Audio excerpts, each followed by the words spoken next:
Who hath believed our report, and to whom is the arm of the Lord revealed? For he shall grow up before him as a tender plant, and as a root out of the dry ground. He hath no form nor comeliness, and when we shall see him, there is no beauty that we shall desire him.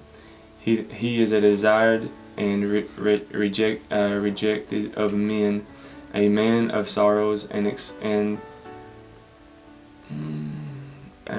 adequate. No, that's not what it says, but I'll just continue. With grief, and we held as it were our faces from him. He was despaired, and we esteemed him not. Acquitted. I think it's acquitted, right? And acquainted with grief, and we hid our faces for it. We've esteemed him not. He didn't get esteemed, and he didn't get comeliness. I don't think. Yeah, you got that one. Mm-hmm. My son Jered Vinson was a very smart little boy. He went to kindergarten, very studious, worked very hard, and he was doing his letters backwards, and sometimes they found out when he was in the first grade that he would start reading from the middle of the word. His first grade teacher says there's something wrong because he works harder than any student, and he still can't get it. The thing that changed my life forever was how I interacted with the kids, other students. It really made me uneasy, to be honest with you. I would want to read in front of the students. I would want to read and help people in my classmates. I would not understand why they would not. They'd make fun of me and tell me that I was, stupid or whatever, because I couldn't read. And it really, as a young person, it tore me up. The test that they give all the students in first grade through, I don't know, probably through high school. But anyway, in mathematics, he was exemplary. He made very good scores.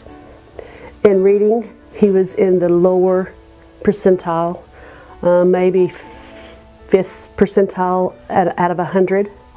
So it was very low because he could not read the words that they asked him to read. As a young person, I dealt with a reading disability called dyslexia, and I know dyslexia is a big term, but they diagnosed me in the 3rd grade with actual dyslexia, reading dyslexia. So I read very low level.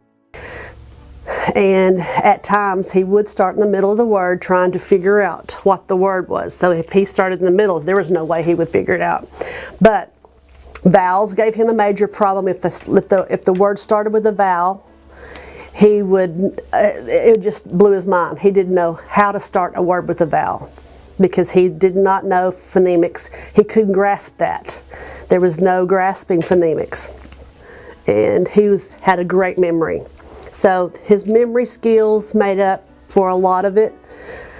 If he didn't have a good memory, I don't know what he would have done, because he did memorize most things. He would study very hard.